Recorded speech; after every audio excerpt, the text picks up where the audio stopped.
God's presence was that there would always be the byproduct of his blessing, which, by the way, is so true for our lives, right? Like when you understand, when you get in God's presence, the byproduct is always a blessing in your life.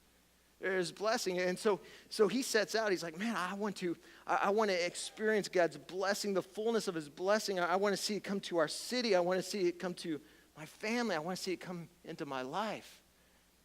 And so he sets out to recapture the ark. And in bringing it back, they have a successful battle. They get the ark. But in bringing it back, he would actually, in Samuel 6, we actually see kind of two attempts at bringing the ark back. The first one sort of a failed attempt, and the second one I think actually has some real valuable truth for us in terms of how we can downshift in life and really refocus on the things that matter most and experience the blessing of a life lived in the rhythm that I think God has created us to live in. So 2 Samuel chapter 6, and we'll start verse 1 through 4, and I love this picture, and it goes on, it says, we'll just jump down to verse 3. It says, and they carry the ark of God on a new covenant. So David, he brings, they win the ark of the covenant. They're starting to bring it back. And here, verse 3 says, and they carry the ark of God on a new cart. On a new cart. We're going to come back to that. And brought it out of the house of Abinab, which was on the hill. And Uzzah and Ahio and the sons of Abinab were driving the new cart. Now, the new cart. Now you got to think about back then, that was interpretation for a brand new car. Like it had the new cart smell. I mean, we're talking brand new Volvo, brand new Ferrari. I mean, everything came standard on it. There was nothing held back. I mean, this was one amazing vehicle. And I kind of love the picture this paints because I don't know about you. Maybe it's the Okie inside me. But I don't know if you've ever gotten like a new car or a car that was new to you. If there's if there's any element of Okie in you, if you're like me, it's like one of the first things you want to do is you want to see what it can do, right? Like you want to hit the gas and really see what this thing can do. In fact, I remember back in Oklahoma when I was growing up in high school, I can still remember my first car. My first car was an 82 Hyundai Excel hatchback. In fact, I think we got a picture. That actually is nicer than my car actually was. In fact, my car was dark brown, and my parents helped me to get it, and I think it was all a part of their strategy to really limit my dating life. Because it's safe to say there were not that many girls that were going to go out and date me for my car. Let's just put it that way. And I just remember getting that. I remember getting that car, and the first thing I wanted to do is, I wanted to see what it could do. And so I remember the first week I had it, and I'm driving in Tulsa, and I come to a stoplight, and I'm like revving the engine up. I'm like ready to go. I've heard stories that this thing can go from 0 to 60 in 20 minutes, and I'm going to test this thing out, And so the light turns green, and I just punch it. And the thing, it's like starts shaking. It feels like the Star Trek Enterprise, like it's all going to fall apart on me. And I get, just a little bit down the road when all of a sudden I see some police lights behind me. And the guy, he pulls me over and he walks up to the car and he's like, sir, I got to give you a ticket for reckless driving. I mean, you do realize you're taking off at that light way too fast. And I just remember my response probably wasn't the best, but I just remember kind of looking around. I was like, it's an 82 Hyundai Excel. Like, how fast could I really be going? Like, surely you got the wrong guy, which he wasn't really buying that argument. But that's kind of what's going on in this story. They've got this new cart. They got this new car, right? I mean, it's got 4 oxen power. And make things worse is I actually think that Uzzah, I think Uzzah has a little bit of Okie in him. And the reason being is that Uzzah, it just, I can't be accurate on this, but it almost sounds like a Hebrew name for Bubba, right? Like, so you got like Bubba. You got Bubba, you got a new cart, and then to add to it is that there's a house on a hill. Like you just see the gears like turning in Uzzah's mind. Like, all right, I got 4 brand new oxen. I got a brand new cart. I got a hill. I mean, man, this is a recipe. Man, I got to see what it's got. And that's kind of what happens in this picture. Like all of a sudden, like he puts the pedal to the metal. They load up the ark. They totally ignore all the handle with care stickers and all the shipping package requirements. And Uzzah just punches it. He revs up the oxen and they start going. And you can just sort of imagine as the story goes, it goes on to share that as the cart's going, as the ark's moving, it would start to get off balance. And it started to shift. And you can just imagine, Uzzah's, driving it down there. It's just going faster than they thought it was going to go. And of course, the story ends in tragedy. Uzzah tries to kind of reach up to brace it and ends up dying in the process. Tragic story. Yeah, don't touch the ark, yes. But it's also a great picture of, I think, honestly, so many of our lives. So many of our lives. I wonder, when we look at our lives and we look at the times when we've stumbled most or we've fallen most, could it be because there's a little bit of Uzzah in all of us? This temptation to just punch it, to try to do more than we should possibly be trying to do, to try to achieve more than we were ever meant to necessarily be trying to achieve, to try to get more, do more, be more, accomplish more, and we're just going full speed ahead, and as a result, we're living these unbalanced lives. And it's leaving our marriages unbalanced, it's leaving our ministries unbalanced, it's leaving our jobs unbalanced, it's leaving our dreams unbalanced. And we're going at a pace that listen, you and I were never meant to go. In fact, I put in my notes this way, and here's what I think is sort of the danger for so many of us, is that if you live at a hurried pace, if you live at this kind of pace, is that how true it is that the most sacred things in your life will get out of balance. The most sacred things in your life will get out of balance. Again, your marriage, your family, your kids, your dreams, they always get out of balance. You can move at a pace that's so fast, you can lose sight of the things that matter most in our lives. And as a result, leave us, broken and stumbling and falling and hurting and living so much less than the blessing that God designed you and me to be walking in and experiencing in our lives, right? Which leads to this question, well, then how do I know if I'm living at that kind of pace?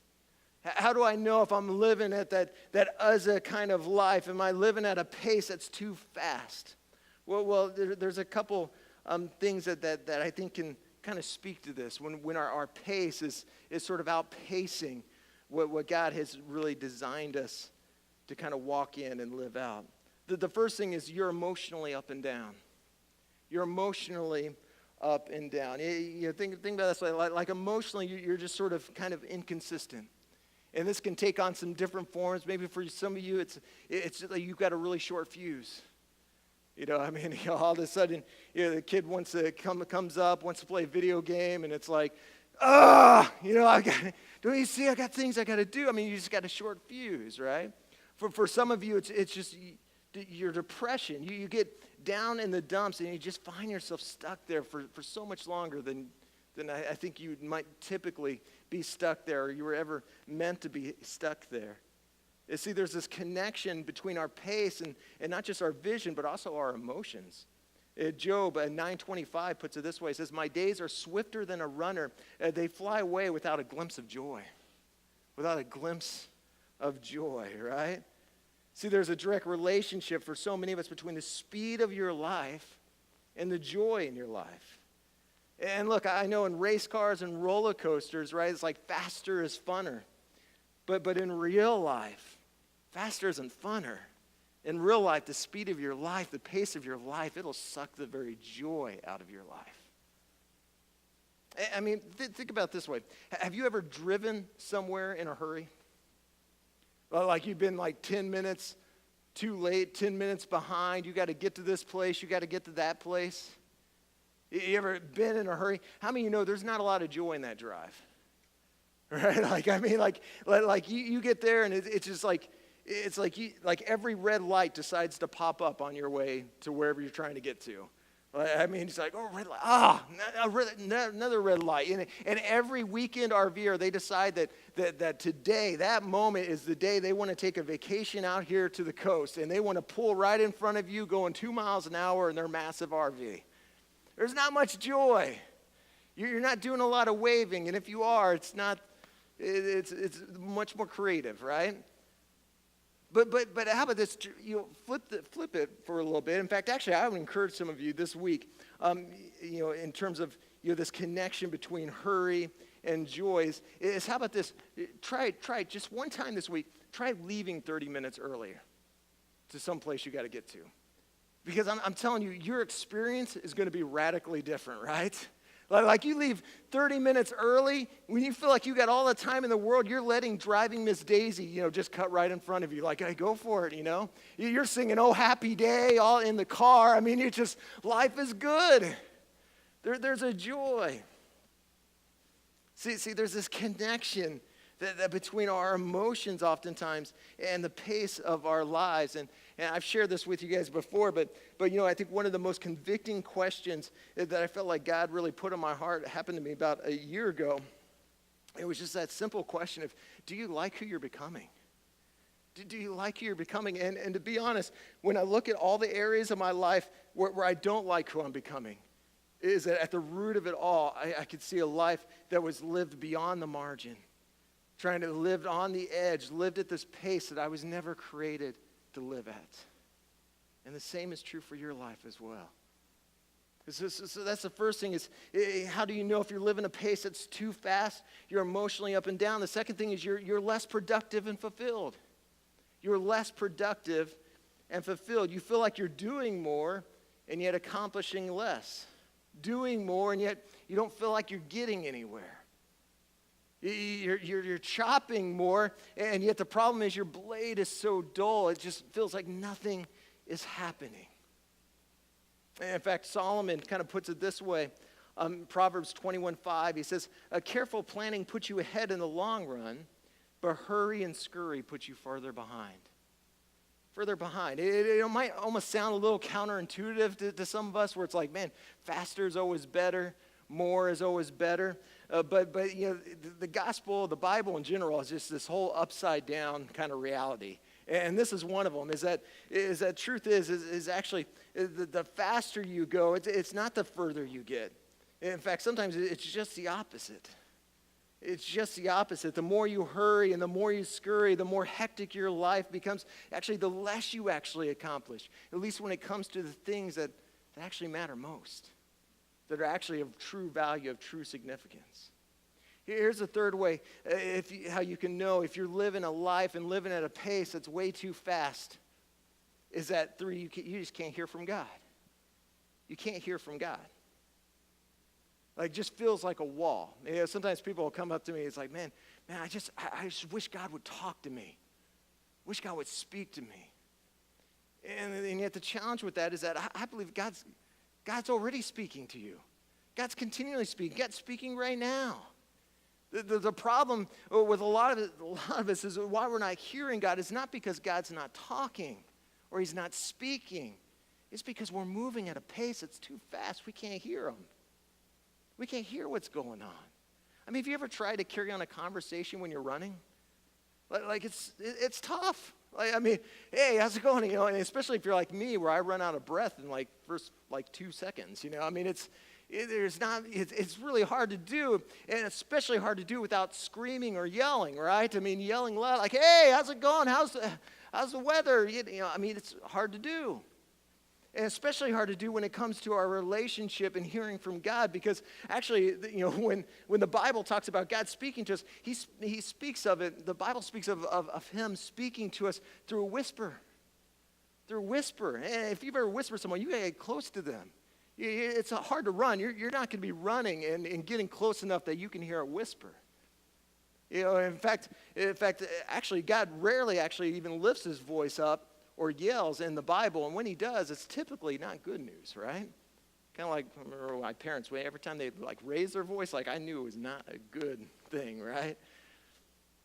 See, we got to slow down for some of us. If you're living at a pace and that's too fast, it's really hard to hear from God. And listen, Jesus really understood this too. Jesus was the ultimate picture of this. In fact, in Luke 5, verses 15 through 16, Jesus, who had tons going on, his ministry's blowing up, it's growing, it's expanding. He's got a lot of things on his plate. And yet even Jesus understood the importance of slowing down and stopping and getting to a place where he was still enough that he could just hear that still small whisper of the Father. Verse 15 through 16 says, yet the news about him spread all the more so that the crowds of people came to hear him and to be healed of their sicknesses. But Jesus often withdrew to lonely places and prayed. He downshifted, he stopped. And listen, if Jesus needed to do that, surely you and I need to do that, right? The Savior of the world had to stop at times, hit the pause button on life at times, and on the to-do list at times. Trust me, we need to do the same. And I get the pushback, oh, I'm so busy, I got this to do, people are depending on me and counting me. Listen, Jesus had to save the world, right? And he was still able to find time to get still to hear from God. So that's some ways of how we can kind of know if we're living a pace too loud or pace too fast, and that's sort of the bad news in all this, right? That's the bad news. And that pace, I'm telling you, if you live at it and you run with it at that kind of rate, at a rate you were never created to run, man, it's so hard to ever experience the blessing that God wants us to step into. It's really tough to see the vision God has for your life and to see much of a future beyond the immediate and the urgent of right now. But here's the good news of this story. And this is kind of starts to lead into that second attempt that David makes of bringing the ark back. And I think really gives us some great principles of how we can downshift in life. And we see this in 2 Samuel 6:11. It says, the ark of the Lord remained in the house of Obed-Edom, the Gittite, for 3 months, and the Lord blessed him and his entire household. I love that. Again, that was what David was wanting right from the get-go, right? He wanted that blessing that comes when you're just in the presence of God. And it's interesting that Obed-Edom, because what happened was Uzzah, when he died, it freaked everyone out. Like, they're like, man, okay, whoa, again, and unlike Indiana Jones, there wasn't like a big storage place that the government has that they could just tuck it in there. No, they decided that they were just going to park it at the nearest house they could find. And that happened to be Obed-Edom. And I love in that verse, it says there and says, the ark of the Lord remained in the house of the Lord. The actual word remained in Hebrew literally means sat down, stopped. See this connection between experiencing blessing in their life when there was just stillness, when there was a stopping, when there was a hitting a pause button. And listen, I think for some of us, the best thing you can take away from tonight is just that reminder that man, if you could just sit down. So some of you just need to catch your breath in the stillness and the presence of God. You want to start to see your eyes open up to the blessings of God in your life. Some of you just got to hit the pause button. And so it continues on, 2 Samuel 6:12, it says, now King David was told, the Lord has blessed the household of Obed-Edom and everything he has because of the ark of God, right? And so they go, they bring the ark of God from the house of Obed-Edom to the city of David with rejoicing. And it continues on. It says, when those who are carrying the ark of the Lord had taken 6 steps, he sacrificed a bull and a fattened calf.